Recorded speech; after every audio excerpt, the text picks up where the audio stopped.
Et pour lundi, vous allez dire, dis donc, on démarre en fanfare. Et oui, car qui a composé la chevauchée des Valkyries? Wagner, bien sûr. Et qui est ce groupe Wagner dont on a parlé pendant 48 heures sans arrêt? Ah, vous le savez, évidemment, auditeur de Sud Radio, résistant de Sud Radio, vous avez écouté tous les médias qui ont tout raconté. Mais aujourd'hui, on va vous expliquer tout ça. On va essayer, en tout cas, de vous expliquer tout ça. On ne prétend pas avoir réponse à tout, vous le savez. Mais on va vous expliquer avec deux personnes qui connaissent la musique. En tout cas, cette musique-là, c'est Jacques Beau, qui est ex-membre des renseignements stratégiques suisses. Il a participé à des programmes pour l'OTAN en Ukraine. Il connaît très bien l'Ukraine, la Russie. Il a écrit Poutine, le maître du jeu, et Opération Z aux éditions Max Milo. Et puis Xavier Moreau, qui est entrepreneur, historien, analyste politico-stratégique, qui est directeur du site Stralpol et qui a écrit Ukraine, pourquoi la France s'est trompée aux éditions du Rocher.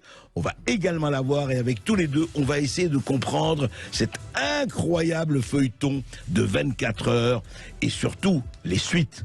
Quelles suites? Et ensuite, à part, on va évidemment évoquer une perle avec l'admirable Rima Abdelmalak, cette ministre de la Culture que le monde nous envie.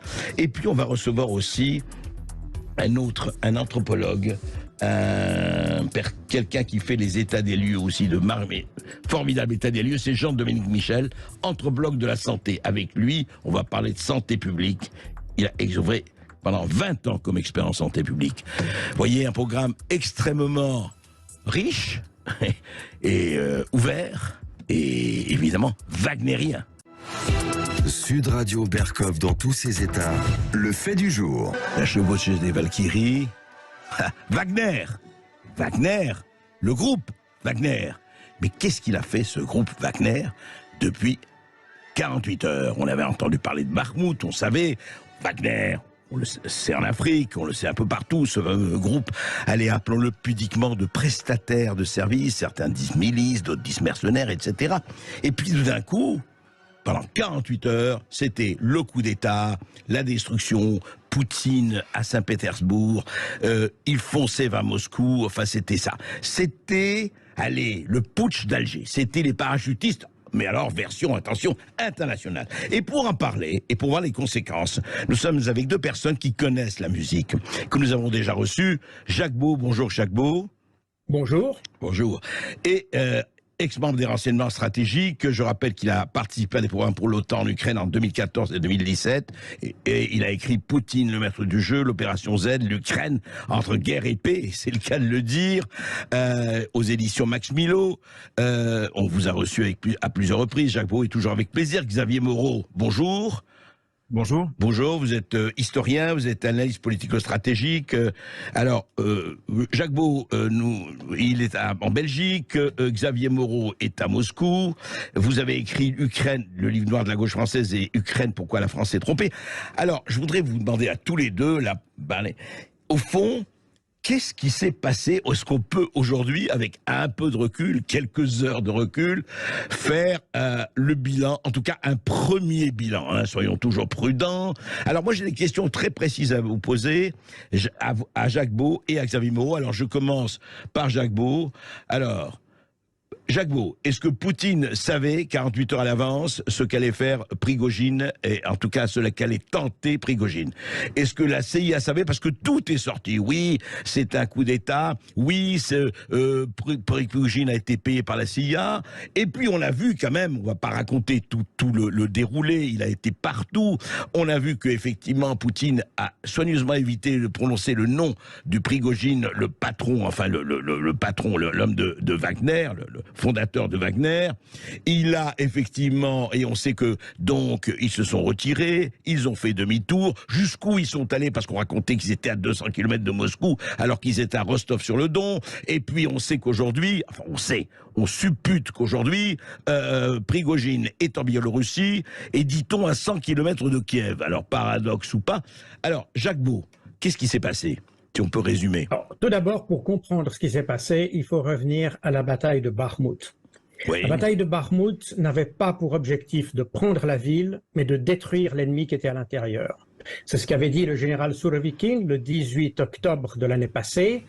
On n'avance plus, on fait plus les grandes opérations, mais on attend l'ennemi qui avance et on le détruit. Et ils ont pris comme, on pourrait dire, exemple de cette stratégie, et c'est d'ailleurs exactement ce qu'avait compris le New York Times dans son édition du 27 novembre, où il dit « Bakhmout est le trou noir dans lequel Kiev va perdre ses troupes ». Et c'est exactement ce qui s'est passé. Et ils ont donné 6 mois à Wagner. Pourquoi Wagner? Parce que l'opération de Bakhmout est une opération de guerre urbaine, de combat urbain, qui est un peu sui generis, qui ne demande pas beaucoup de coordination avec le reste des forces armées, et ça allait très bien pour cette force-là. Et ils ont donné 6 mois, fin octobre, fin avril. Et c'est ce qui s'est passé. Et pendant 6 mois, Bakhmout a fait son travail. Wagner a fait son travail, oui. Le gouvernement, enfin le ministère de la Défense a dit, voilà, très bien, mission accomplie, au revoir. Le problème, c'est que Bakhmout n'était pas totalement conquise, parce que le but n'était pas de conquérir la ville, mais de détruire l'ennemi. Le problème, c'est que dans une ville, quand vous voulez détruire l'ennemi, vous êtes obligé de passer de maison en maison, et finalement, ça revient un peu au même. Mais il restait quelques bâtiments, et c'est là où Prigojine a commencé à vociférer contre le ministère de la Défense. Et notez bien, pas contre Poutine, mais contre Gerasimov et Shoigu. Et Shoigu, le ministre de la Défense, oui. Parce que, évidemment, quand le contrat s'est terminé, ben, ils lui ont coupé l'artillerie. Tout simplement, ils ont dit, voilà, la mission est terminée, on vous retire, on met à la place des troupes parachutistes ou d'autres, et vous vous retirez. Et c'est là qu'il y a eu ce psychodrame du début mai de cette année, qui a conduit à une extension du contrat pour Wagner, qui s'est étendu jusqu'au 21 mai. D'accord. Et Wagner a ainsi terminé le travail, si vous voulez, de destruction de l'ennemi, mais en même temps, il a pris Bakhmout. Et c'est la fameuse prise de Bakhmout qui, d'ailleurs, à ma connaissance, n'a pas été encore reconnue totalement par les autorités de Kiev. Mais bon, ça c'est un détail. Et parallèlement, ce qui s'est passé, c'est que les Russes ont très bien compris que dans les enjeux actuels de cette contre-offensive ukrainienne, qui d'ailleurs ne semble pas apporter tous les espoirs pour le moment, mais vous pouvez difficilement intégrer une entreprise privée dans une opération militaire conduite par une armée, si vous voulez. Très difficile à intégrer pour différentes raisons, techniques, mais aussi légales, aussi fonctionnelles. Donc, ils ont décidé de retirer complètement Wagner et lui donner d'autres missions. Ils ont même d'ailleurs décidé de dissoudre l'unité. Il y a eu des discussions, mais là, probablement, Xavier Moreau pourra donner plus de détails, parce que moi, j'ai entendu que des rumeurs, mais ce sont probablement que des rumeurs, sur l'éventuelle réintégration de Wagner sous la forme d'une légion étrangère ou quelque chose comme ça. Pour moi, ça reste à ce stade des rumeurs, mais voilà. Mais ce que je voulais dire, c'est qu'il s'agissait de démanteler Wagner et de la réintégrer sous une autre manière dans les forces russes. Et ça devait être fait le 23 juin. Et là, vous commencez à comprendre pourquoi Prigojine a commencé de nouveau à fustiger le chef d'état-major Gerasimov et le ministre de la Défense, parce que évidemment, il essaye de défendre son entreprise et il fait ce que fait n'importe quelle entreprise même en France, entre la place de la Nation et la place de la Bastille, c'est-à-dire que quand on veut dissoudre votre entreprise, vous descendez dans la rue et vous faites une marche. Vous voulez dire que c'est un drôle de défilé ségétiste de Prigojine? On pourrait dire ça. Évidemment, le problème, c'est que quand vous avez des hommes en armes avec des véhicules blindés, des choses comme ça, ça pose d'autres problématiques, et c'est évidemment la raison pour laquelle la Russie, ou plutôt le gouvernement, est intervenu. Mais notez qu'à aucun moment, on a remis, Prigojine a dit qu'il voulait renverser le gouvernement.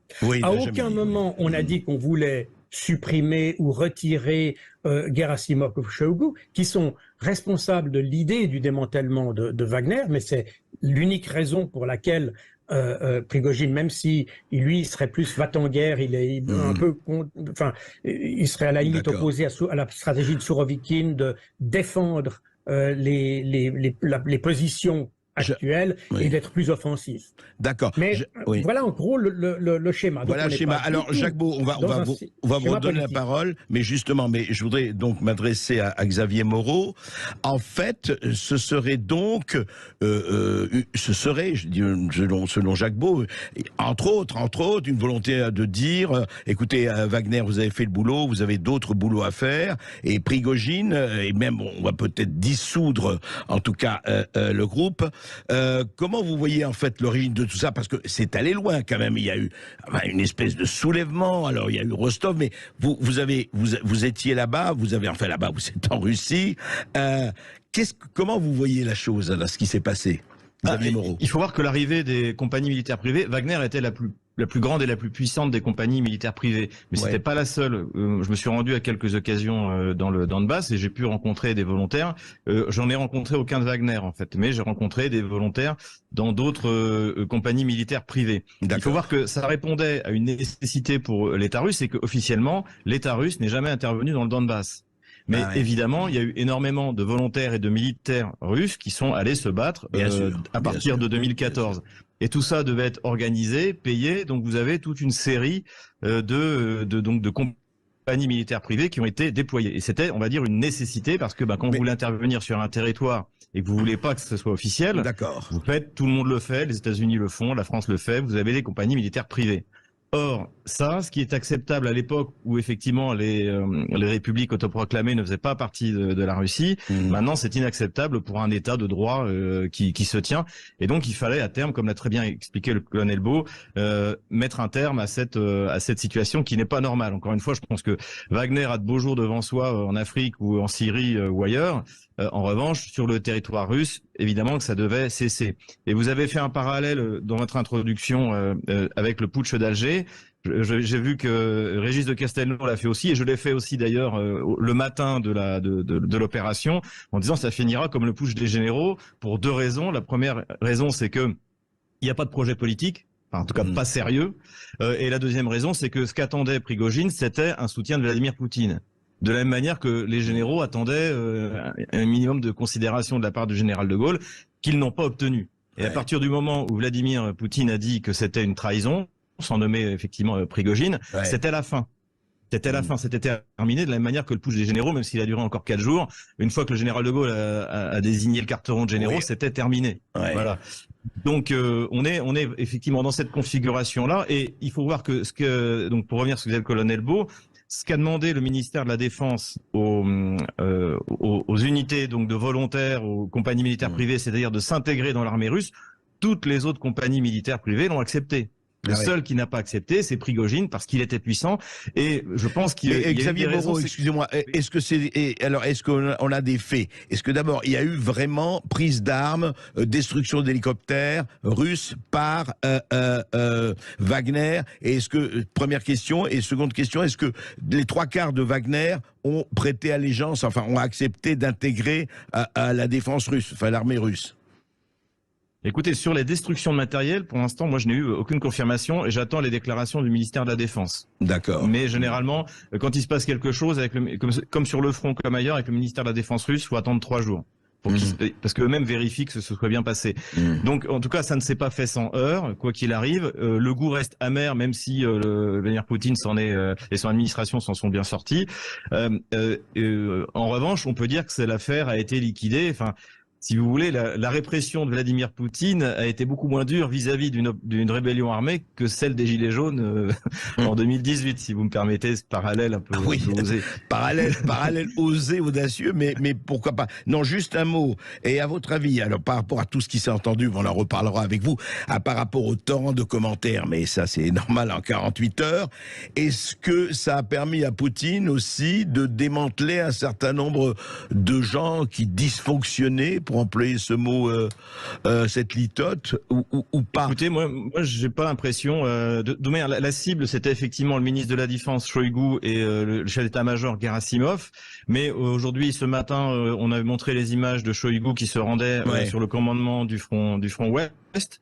Donc ça veut dire qu'il est toujours aux commandes et qu'il ne sera pas remplacé. En plus, bon, en tant qu'observateur, alors je peux me tromper, mais pour moi, Shoigu fait de l'excellent travail. Et Gerasimov aussi. La stratégie qui a été très bien expliquée par le colonel Beau à l'instant, elle donne des résultats extraordinaires. Enfin, vous avez un magazine allemand, Engelstadt, qui vient de publier une photo en couverture du magazine où on voit un Léopard 2 qui s'écrase sur un mur. Et c'est la manière d'illustrer le résultat de l'offensive ukrainienne pour l'instant. Pour l'instant, oui, absolument. Donc, il y a absolument aucune raison de remplacer Shoigu et Gerasimov. Je pense que non. Je pense que, pour finir, Prigojine est un homme des années 90, c'est-à-dire un homme d'une époque où vous aviez des conseillers obscurs autour du président Yeltsin, notamment Berezovsky, qui pouvaient choisir et démettre des ministres, comme ça a été le cas, par exemple, de l'excellent Primakov, qui a été démis de ses fonctions par Berezovsky, en fait. Et je pense que Prigojine se serait bien vu, en plus c'est un homme de Saint-Pétersbourg, se serait bien vu dans ce rôle vis-à-vis de Vladimir Poutine. Et Vladimir Poutine, lui, est un pur homme d'État, comme pouvaient l'être les généraux de Gaulle. Je pense qu'il y a souvent des comparaisons qui sont faites entre les deux hommes, et je pense que c'est tout à fait justifié. Et donc, c'était pour lui inacceptable, et il a mis un holà samedi. Et dernière question, voilà, mais on va rester ensemble, et que je poserai aussi à Jacques Beau. Est-ce que vous savez, ou vous ne savez pas, on ne sait pas, est-ce qu'il est vraiment en Biélorussie, à 100 km de Kiev, comme on l'a annoncé un peu partout? C'est ce qu'a annoncé le porte-parole du Kremlin, Dmitri Peskov. Donc, je pense pas qu'il aurait dit ça s'il n'en était pas certain. Je pense que Loukachenko, donc le président biélorusse, avec lequel il était proche, lui a offert une porte de sortie honorable. Et encore une fois, ce qui est intéressant, c'est que Poutine est un homme de compromis. Il faut jamais oublier qu'il a pardonné à Erdogan qui avait détruit un Sukhoi 24 russe en 2015 en Syrie. Il a pardonné au nom de la raison d'État à Erdogan. Donc, pragmatique. Voilà. Donc c'est quelqu'un qui est en fait un homme de compromis, contrairement à l'image qu'on peut donner de lui en Occident. Alors, Jacques Beau, par rapport à tout cela, parce qu'on a dit, oui, vous aussi, vous voyez ça comme une espèce enfin, la comparaison avec le putsch d'Alger, évidemment, elle est ce qu'elle est, comparaison n'est pas raison, et puis surtout sur les conséquences, Jacques Beau, comment vous voyez la situation? Non, alors je pense personnellement que ces deux situations ne sont pas du tout comparables, parce que au putsch d'Alger, il y avait une idée, même si les plans étaient un peu fumeux, il y avait l'idée quand même de travailler dans l'intérêt de la France, si vous me passez l'expression, à tort ou à raison. Hein. Non, bien sûr. Alors que là, on est dans une affaire purement, on est dans le business. Prigojine, il défend pas la Russie ou ce que vous voulez, il défend son business, il défend son entreprise. Et son intérêt, il est strictement personnel et financier. Je vous rappelle que Prigojine n'est ni politicien, ni militaire, c'est un homme d'affaires qui s'est montré et exhibé à plusieurs reprises avec une tenue camouflée à Bakhmout, etc. Certainement un homme qui aime bien être proche de ses hommes et très populaire comme ça, avec certains charismes. Et puis il a un peu, Jacques Beau, il a un peu, mais Wagner est partout. Wagner est en Afrique. Enfin, c'est une entreprise. Sa petite entreprise ne connaît pas la crise. Oui, alors, n'est-ce pas, mais il y a deux choses différentes. Oui. Le fait d'avoir une compagnie, une unité dans une formation militaire, dont l'avantage qu'ont les Russes par rapport aux Ukrainiens dans cette guerre, c'est qu'ils ont une force qui est totalement intégrée, alors que les Ukrainiens ont une espèce d'armée de patchwork qui malheureusement est à la source de leurs problèmes aujourd'hui. Et avoir un corps étranger dans une armée, dans un cadre opérationnel, opératif en particulier, eh bien c'est un problème. C'est un problème de coordination, c'est un problème de communication, c'est un problème de maintien du secret. Il y a 20 000 problèmes qui se... Donc, le fait que Wagner ait été impliqué dans les combats en Ukraine, ça, c'est un problème très spécifique. La place d'une compagnie militaire sécurité privée, comme l'a dit M. Moreau tout à l'heure, c'est en fait sur les théâtres extérieurs où ces unités peuvent avoir des fonctions de conseil, de sécurité, etc. Même d'ailleurs, ça peut aller très loin. Moi, quand j'étais à Kaboul, l'ambassade américaine était gardée par des Fidjiens. Et les Marines faisaient la sécurité à l'intérieur du bâtiment. Mais donc, Voilà, ça c'est le rôle d'une compagnie de sécurité privée. Donc ça continuera et Wagner continuera à avoir ses activités en Afrique ou ailleurs. Oui, d'accord. Jacques Beau, juste, on va continuer à en parler, mais juste comme ça, alors je schématise évidemment un peu beaucoup, mais est-ce que c'est ce qui s'est passé pendant le week-end, beaucoup de bruit pour rien ou quand même beaucoup de bruit pour quelque chose ?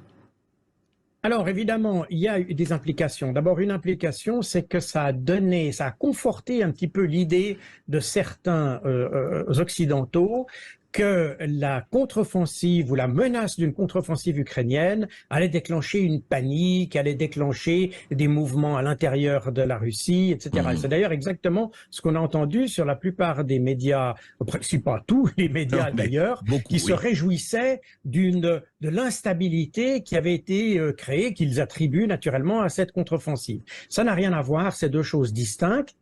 Et en fait, si on analyse bien les choses, je pense que le pouvoir russe en ressortira finalement renforcé. Parce que d'abord, on s'aperçoit qu'il n'y a pas eu de soutien populaire à cette action de Prigojine. Il n'y a pas eu de mouvement à l'intérieur de la Russie, alors que manifestement les Russes étaient très bien informés de ce qui se passait, et que par ailleurs, comme ça a été relevé, la situation a été finalement résolue en souplesse. Et par conséquent, je pense que c'était d'ailleurs le but de Vladimir Poutine, de ne pas entrer dans une situation confrontationnelle avec...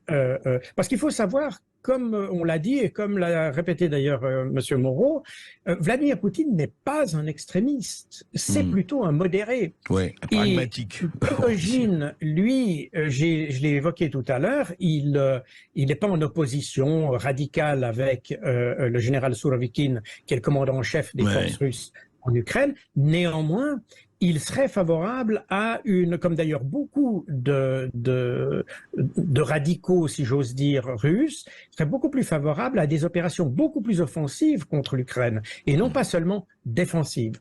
Et là, on s'aperçoit qu'en réalité, Vladimir Poutine a fait en sorte d'éviter de chatouiller ou de titiller les uns et les autres, de façon à trouver une solution qui soit qui sauve la face, qui sauve les faces un peu. Détail d'ailleurs, parce que quand il a parlé dans son discours, il a parlé de trahison. Mais quand vous regardez les attendus de l'acte d'accusation, enfin il y a eu une mise en accusation de Prigojine. En réalité, ils n'ont pas choisi l'article du code pénal qui concerne la trahison, mais celle qui concerne l'article 279 qui concerne l'insurrection armée. Ce qui signifie que le discours a été le discours, parce que pour Vladimir Poutine, c'est une trahison au sens intérieur du terme, au sens politique du terme, mais au sens pénal, on a voulu calmer le jeu, on fait une insurrection armée. Arrondir les angles. Messieurs, restez avec nous, on va se retrouver juste pour encore quelques minutes après les informations. À tout de suite avec Xavier Moreau et avec Jacques Beau. Ici Sud Radio. Les Français parlent au français. Les carottes sont cuites. Les carottes sont cuites. Sud Radio Berkov dans tous ses états. Et donc avec Jacques Beau et Xavier Moreau, nous analysons, vous savez, depuis déjà une demi-heure, ce qui s'est passé et ce qui risque de se passer maintenant. Xavier Moreau, vous êtes à Moscou. Je veux savoir un peu, depuis 48 heures, les gens que vous connaissez, à part les gens qui vous aiment, comment réagissent-ils? Ils suivent évidemment, comme tout le monde, j'imagine, l'actualité, mais au fond, la perception, c'est quoi en ce moment? C'était un peu de l'incrédulité, j'ai senti donc samedi lorsque ça s'est passé, et puis le soulagement à la fin de la journée. Mais bon, alors moi j'étais dans la banlieue de Moscou parce que j'étais à un mariage et c'était pas vraiment le sujet en fait. J'ai l'impression que les Russes n'y ont pas vraiment cru. Et comme ça a été très bien encore une fois dit tout à l'heure par le colonel Beau, le soutien populaire à Vladimir Poutine a été total. Et c'est pour ça que même si cette opération laisse un goût amer, faut pas le cacher, dans la population, eh bien, ça a prouvé que Vladimir Poutine bénéficie, comme le montrent tous les sondages, d'un soutien massif de la population. Alors ici, on a dit, ici et ailleurs, on a dit oui, mais regardez, la population n'est pas descendue dans la rue pour soutenir Vladimir Poutine, mais il n'y a pas eu quand même de grands moments, même à Rostov, c'est discuté, et on a dit aussi, vous savez, notamment Emmanuel Macron, que ça a fait ressortir des failles, effectivement, des grandes failles, peut-être pas dans la société, mais en tout cas dans le gouvernement, en tout cas dans le système. Or, apparemment, ça ne s'est pas senti, d'après vous, Xavier Moreau. Non, parce que déjà, c'est les autorités qui ont demandé de pas sortir dans la rue. Par exemple, c'était une journée de fête, je sais plus laquelle, à Moscou, et tout ce qui avait été prévu a été décalé d'une semaine. Donc on a demandé aux gens de pas se rassembler en masse au cas où. Mais par exemple, vous pouviez sortir de Moscou, rentrer dans Moscou. Moi, je suis rentré dimanche matin à 10h. Il y avait un espèce de petit checkpoint à l'entrée qui a été d'ailleurs levé depuis, qui ralentissait un peu l'arrivée, mais on se sentait pas. Enfin, encore une fois, il y avait pas un climat de guerre ou de coup d'État ou de quoi que ce soit. Pas du tout, du tout là-dessus. Ça a été les Russes étaient vraiment plutôt sereins, et aujourd'hui, bon, je vois chez mes voisins, ils parlent déjà d'autre chose. Donc la priorité est revenue à ce qui se passe sur le fond. Oui, merci Xavier Moreau. Jacques Beau, juste à un moment donné, on a dit, alors encore une fois les médias, mais parlons-en puisque ça a été dit un peu sur tous les tons, sur tous les temps, qu'on disait que Prigojine et Wagner, en tout cas une partie des troupes de Wagner, avaient quitté Rostov sur le Don pour foncer sur Moscou. Mais à ma connaissance, corrigez-moi si je me trompe, Rostov-sur-le-Don se trouve à 1200 km de Moscou. Oui, c'est évidemment un long trajet. C'est possible qu'ils aient entamé cette marche parce que c'était probablement le but. J'ai vu quelques images, mais pour être tout à fait sincère, je n'ai pas fait l'analyse de ces images qui n'étaient pas très intéressantes à mon sens.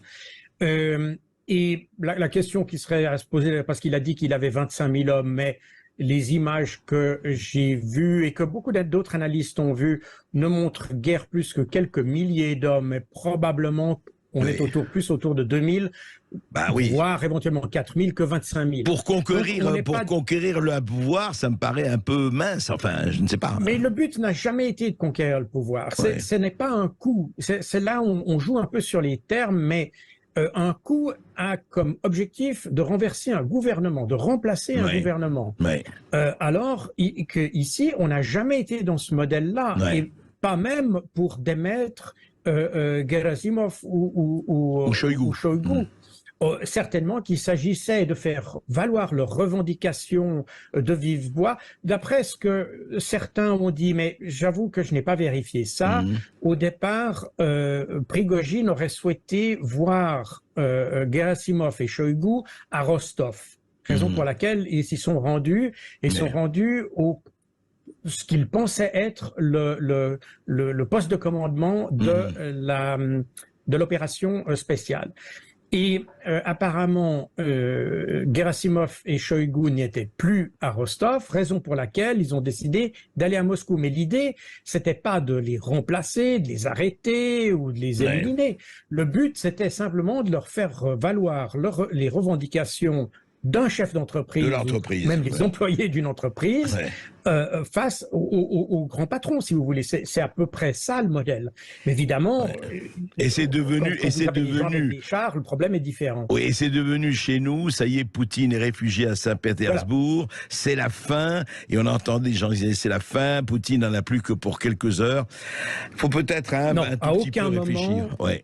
À aucun moment, d'après les informations que j'ai, à aucun moment, il y a eu même des tentatives d'évacuer Vladimir Poutine à Saint-Pétersbourg. Il n'y a pas eu même d'ailleurs à Rostov, les autorités militaires ou les militaires qui étaient stationnés à Rostov ont reçu la mission de ne pas s'opposer militairement par la force aux troupes de Wagner. Donc, on n'est pas du tout dans un modèle de confrontation tel qu'on l'a présenté ici en Europe, avec l'idée de coup d'État. Enfin, on était au putsch des colonels en Grèce, etc. Non, c'est pas du tout ça. on est vraiment dans une situation de revendication. Et même, d'ailleurs, vous avez évoqué en introduction de notre émission, le fait que la CIA aurait su, etc. Les indications que j'ai montrent que les services de renseignement occidentaux, américains notamment, et ukrainiens, n'avaient aucune idée de ce qui allait se passer.